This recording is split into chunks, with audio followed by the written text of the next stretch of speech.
Bismillahirrahmanirrahim. Assalamualaikum warahmatullahi wabarakatuh. Hari ini kita akan membahas jurnal khusus perusahaan dagang. Pada pertemuan sebelumnya kita sudah membahas jurnal umum pada perusahaan dagang dan juga kalian sudah belajar apa perbedaan perusahaan dagang dengan jasa. Ada 8 jurnal yang hanya ada di perusahaan dagang seperti pembelian tunai. Jurnalnya juga sudah ada lengkap, pembelian secara kredit atau non tunai, ada retur pembelian, pelunasan pembelian, ada yang pelunasan ketika kita dapat diskon ataupun tanpa diskon. Terus yang kelima, penjualan secara tunai. Yang keenam, penjualan secara kredit. Yang ketujuh, retur penjualan. Yang kedelapan, penerimaan pelunasan. Nah, yang kesembilan ada beban ongkos kirim. Ini sebenarnya juga ada di perusahaan jasa. Nah, untuk pertemuan hari ini kita akan membahas apa yang disebut jurnal khusus perusahaan dagang. Jadi ini sebenarnya sama saja dengan jurnal umum, hanya jurnal khusus ini ibaratnya dari jurnal umum yang ada di perusahaan itu kita klasifikasikan dengan sesuai dengan transaksinya, sesuai dengan jenis transaksinya. Ibarat lemari gimana ya, ada khusus untuk baju ya kan, ada khusus untuk jilbab, ada ruangan khusus untuk rok atau celana misalkan. Nah, ini yang kita lakukan di jurnal khusus perusahaan dagang. Jadi ini bukan materi yang susah, kita hanya perlu klasifikasikan ini transaksi masuk ke dalam jurnal khusus mana. Nah, jadi ini bisa dikatakan mengklasifikasikan jurnal atau mengklasifikasikan transaksi jurnal umum, mengklasifikasikan jurnal umum sesuai dengan jenis transaksinya. Nah, maksudnya bagaimana? Contohnya begini. Yang pertama, misalkan ada namanya jurnal khusus pembelian. Nah, jurnal khusus pembelian ini di sini adalah tempat transaksi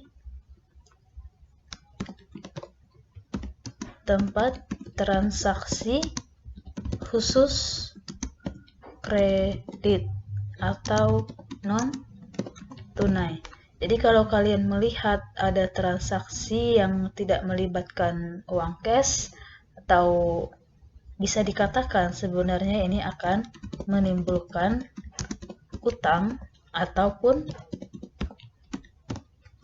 piutang dari sudut pandang si penjual. Tapi ini utang kalau kita beli. Artinya kita belum bayar, kita tidak mengeluarkan uang tunai, tapi kita membeli sesuatu. Nah, contoh transaksi ini seperti apa? Ya, misalkan membeli barang dagang secara kredit. Kalau ada transaksi pembelian secara kredit, kita akan menempatkannya sebagai jurnal khusus pembelian di tempat jurnal khusus pembelian. Jadi dipisah. Kita memisah-misahkannya khusus sesuai dengan jenis transaksinya. Apa sih tujuan dari jurnal khusus ini? Ini supaya perusahaan lebih mudah untuk mengecek jumlah utangnya, jumlah utang atau transaksi pembeliannya, karena dengan begini akan mudah nanti melihat berapa utang perusahaan tersebut. Transaksi pembeliannya, karena semua khusus non tunai akan dimasukkan ke dalam jurnal khusus pembelian ini. Kalau beli perlengkapan secara utang, misalkan kalian untuk perusahaan kalian itu kalian beli komputer tapi belum bayar, apakah dimasukkan di jurnal khusus pembelian? Ya, jawabannya ya. Karena segala jenis yang melibatkan utang atau transaksi non-tunai itu akan dimasukkan ke dalam jurnal khusus ini. Maka contohnya lagi adalah membeli perlengkapan ataupun peralatan non-tunai. Intinya dari transaksi jurnal khusus pembelian ini adalah transaksi yang dikategorikan non-tunai. Maka klasifikasikan ke dalam jurnal khusus pembelian. Oke, jadi mudah saja ya. Yang kedua namanya jurnal khusus pengeluaran kas. Kalau jurnal khusus pembelian secara tidak langsung sebenarnya kita sudah mengeluarkan uang, tapi belum dibayar. Makanya jatuhnya utang. Tapi jurnal khusus pengeluaran kas ini adalah tempat transaksi yang menimbulkan pengeluaran uang tunai. Jadi segala hal transaksi di perusahaan kalian yang mengakibatkan kalian mengeluarkan uang tunai, benar-benar uang tunai, itu akan dimasukkan ke dalam jurnal khusus pengeluaran kas. Contohnya seperti apa? Banyak sekali. Tentu saja beli barang dagang secara tunai, semuanya, entah beli apapun itu yang berhubungan dengan perusahaan tentunya ya. Kalau beli makan, untuk makan siang, ya tentu nggak ada hubungannya dengan perusahaan. Beli peralatan tunai, masukkan ke pengeluaran kas. Apalagi contohnya selain beli, contohnya lagi adalah pelunasan utang. Kita tentu bayar utang pakai duit, ya kan? Nah, ketika kita bayar utang pakai duit, tentu saja kita mengeluarkan uang cash, maka pelunasan utang itu akan kita masukkan ke dalam jurnal khusus pengeluaran kas. Contohnya lagi apa? Seperti pembayaran segala jenis beban. Bayar gaji, nggak ada orang bayar gaji dengan utang, bayar gaji dengan uang cash. Bayar listrik, ya nggak mungkin kita bayar listrik Pak, ngutang dulu ya, tapi saya bayar listrik, ya nggak mungkin. Jadi segala jenis pembayaran beban itu akan masuk ke dalam jurnal khusus pengeluaran kas. Nah, jadi mudah saja. Kalau namanya jurnal khusus pembelian berarti tempat transaksi non tunai. Kita mengeluarkan uang secara non tunai. Itu menimbulkan utang. Kalau jurnal khusus pengeluaran kas tempat transaksi yang menimbulkan pengeluaran uang tunai. Banyak contohnya, tentu ini akan menimbulkan uang kasnya berkurang. Nah, itu yang kedua, itu jurnal khusus pengeluaran. Nah, selanjutnya, yang nomor 3 adalah jurnal khusus penjualan, jurnal khusus penjualan. Sama hal dengan pembelian kita yang ngeluarin, kalau penjualan kita yang menerima. Jadi ini adalah tempat transaksi khusus penjualan secara kredit. Jadi sebenarnya kita menerima uang dari transaksi itu, tapi karena belum dibayar oleh pelanggannya, maka dimasukkanlah ke dalam transaksi khusus penjualan. Contohnya apa? Ya, mudah saja ketika kita menjual barang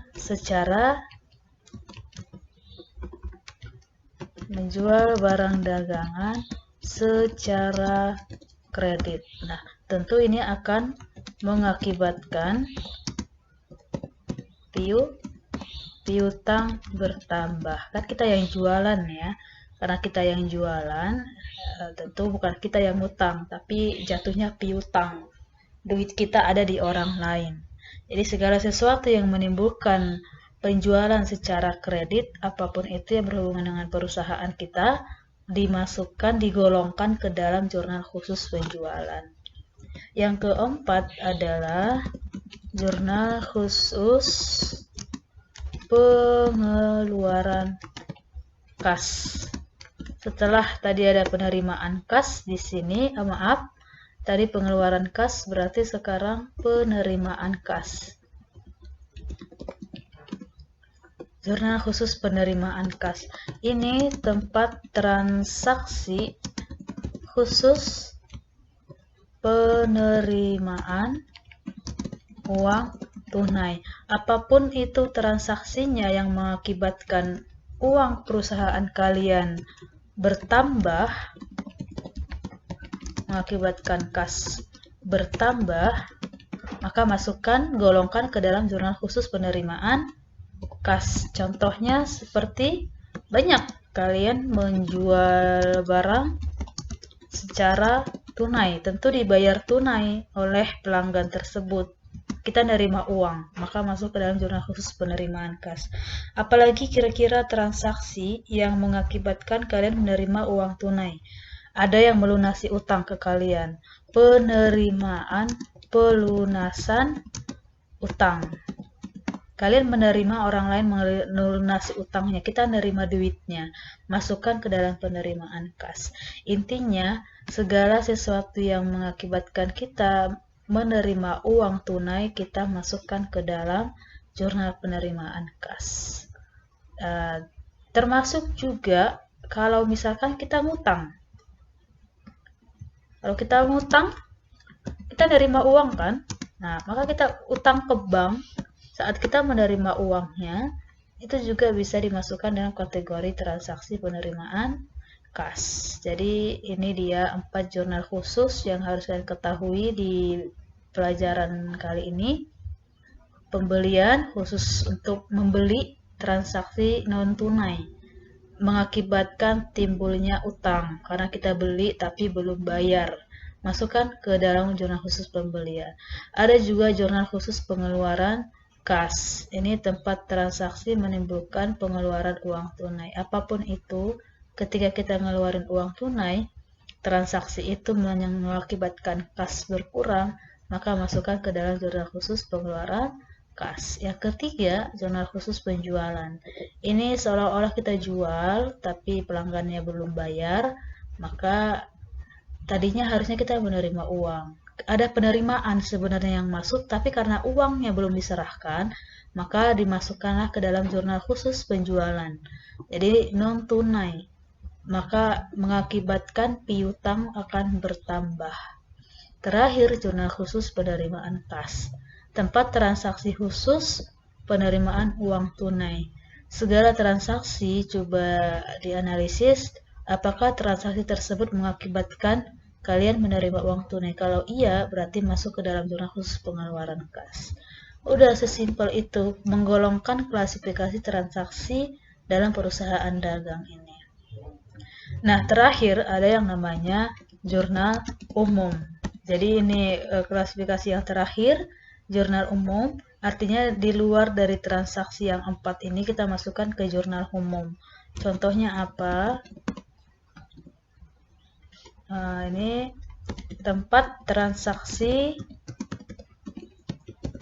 yang tidak tergolong ke dalam jurnal khusus. Apa saja itu? Contohnya adalah retur, baik dia retur pembelian ataupun retur penjualan. Jadi retur barang itu, retur kan barang yang rusak dikembalikan ya. Baik ketika kita beli dan kita menemukan ada yang rusak, kita kembalikan, masuknya ke dalam transaksi jurnal umum. Digolongkan ke jurnal umum. Jadi tidak masuk ke dalam jurnal khusus yang 4 ini, masuknya ke jurnal umum. Jadi dia biasa tidak digolongkan kemana-mana. Sama juga dengan retur penjualan. Oke, ini dia pelajaran hari ini, pelajaran yang simple, mudah. Cukup kalian mengetahui transaksi itu masuk ke dalam golongan yang mana. Contohnya misalkan seperti ini, ada latihan. Pertama ada transaksi di sini, kita anggaplah misalkan bulan April. Nah, tanggal 1 bulan April, perusahaan itu membeli dengan kredit, ya, perhatikan dengan kredit 400 kg beras dengan harga 3.500 dari Tuan Ondi. Dia beli, tapi belum bayar. Nah, Kalau kita ingin buat jurnal khususnya, maka ini golongan kemana? Pembelian secara kredit. Berarti kita masukkan ke dalam jurnal khusus pembelian. Cukup kasih tanda di sini pembelian. Gitu. Nah, selain itu kita lihat tanggal 2 dijual tunai 200 kg kepada Tuan Andi. Diterima pelunasan Tuan Andi atas penjualan bulan yang lalu. Dia menerima uang. Maka maksudnya jurnal khusus penerimaan kas. Penerimaan kas. Tinggal udah gitu aja yang harus kalian lakukan. Jadi kalau kalian bisa mengklasifikasikan jurnal transaksi itu masuk ke jurnal khusus mana, itu berarti sudah mengerti atau sudah paham dengan pelajaran kali ini. Contohnya lagi, misalkan tanggal 2 lagi ada transaksi lagi. Kita lihat ini jurnal khusus apa ini. Dia jual dengan kredit 300 kg kedelai 5.000 kepada Tuan Chandra. Dia menjual secara kredit. Berarti kita masukkan jurnal khusus penjualan. Cukup tulis di sini jurnal khusus penjualan. Seperti itu. Nah, begitu.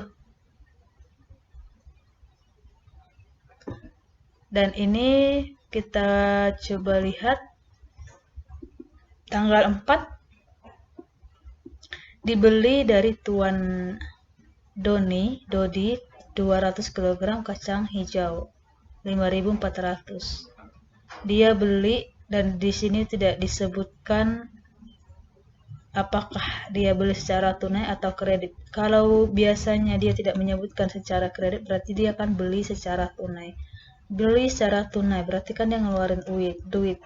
Maka itu pengeluaran kas. Nah, terus juga ada transaksi lagi, ternyata di tanggal 4 Tuan Andi mengembalikan barang 15 kg yang dibeli tanggal 2 karena rusak. Mengembalikan barang. Ini pengembalian. Maka ini juga termasuk dalam jurnal umum. Jadi ada 2 di situ klasifikasinya, masuk ke jurnal khusus pengeluaran kas dan juga masuk kategori jurnal umum. Jadi cukup seperti itu saja untuk pelajaran hari ini. Cukup klasifikasikan masuk ke dalam transaksi yang mana. Kalau sudah bisa seperti ini, dicoba nanti latihan. Berarti sudah mengerti pelajaran pertemuan hari ini. Nah, selanjutnya yang kalian harus lakukan, nanti akan ada tugas latihan di GCR waktu kalian 2 minggu sampai hari Rabu pertemuan selanjutnya. Pertemuan ekonomi di sini ada, sudah Ibu buatkan tugasnya, ada UD Permata. Silahkan ditulis ulang soalnya, dibuat seperti ini. Jadi ada jurnal umumnya, ada jurnal khususnya. Jadi selain kalian belajar jurnal khusus, kalian juga harus membuat jurnal umum yang sudah dipelajari di pertemuan sebelumnya. Misalkan seperti tanggal 1 ini. Membeli dengan kredit 400 kg dengan harga 3.500. Coba cek jurnal khusus umum perusahaan dagang pembelian secara kredit. Bagaimana dia? Ini kan pembelian dengan kredit. Lihat di pelajaran kita, pembelian secara kredit. Berarti debitnya pembelian, kreditnya utang dagang. Maka dibuat di kolom jurnal umumnya, debit pembelian. Terus di kreditnya, kita insert. Di kreditnya, utang dagang. Ini juga sudah kita pelajari sebelumnya. Nominalnya berapa? Kalikan aja 400 kg dengan 3.500. Berapa tuh? 400 dikali 3.500. Berarti utangnya 1.400.000. Pembeliannya 1.400.000. berarti utangnya juga 1.400.000.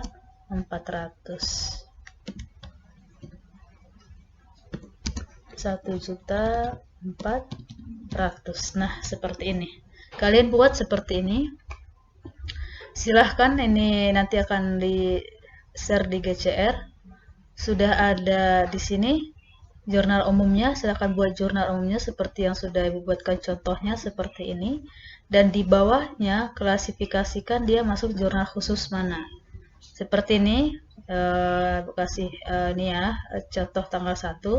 Untuk modal awal, Miss Itoloni menyetorkan uang tunai sebesar 250 juta, peralatan kantor sekian, peralatan toko sekian, truknya sekian.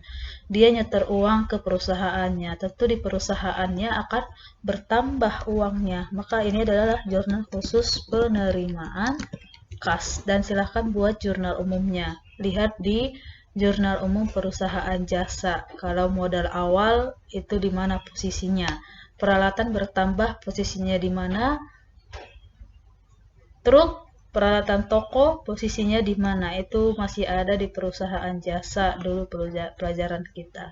Jadi di perusahaan dagang itu juga pasti ada transaksi jasa, dan itu kan harus buat jurnal umumnya. Lakukan seperti ini dengan tanggal selanjutnya.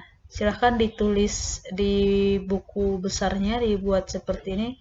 Terserah mau dibuat kolom atau tidak, silahkan, yang penting formatnya harus seperti ini. Ada transaksinya di atas, tanggal berapa, di bawahnya ada jurnal umum, ada jurnal khususnya. Ini ada 3 bulan, Januari, Februari, dan bulan Maret. Wow, banyak sekali, tenang saja, bukan semuanya. Silahkan kalian pilih bulan mana yang ingin kalian kerjakan.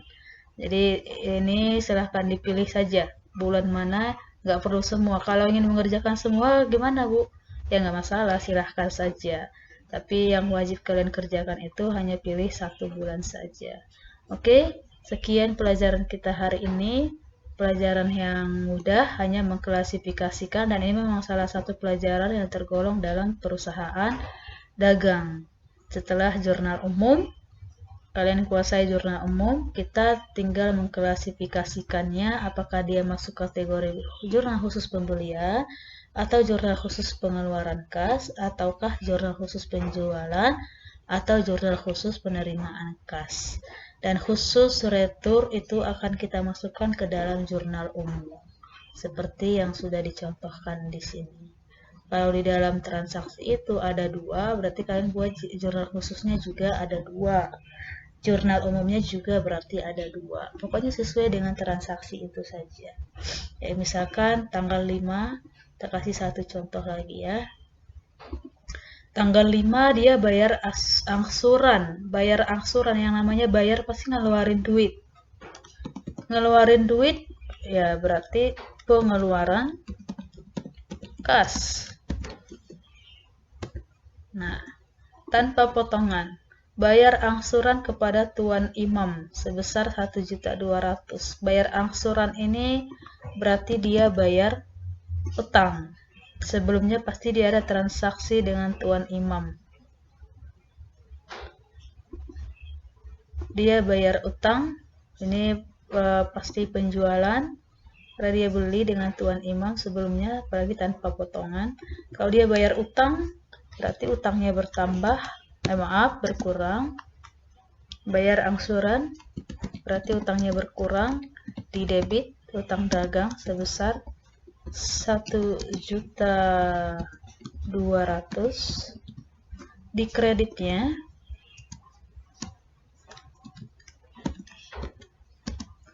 dia ngeluarin uang kas, berarti kasnya berkurang sebesar 1.200.000, seperti itu. Oke, jadi sudah cukup jelas, berasa. Ini hanya contoh latihan yang harus kalian kerjakan, ada di Word ini, nanti di share di GCR. Oke, terima kasih sudah menyimak dengan baik. Sampai ketemu pertemuan selanjutnya. Assalamualaikum warahmatullahi wabarakatuh.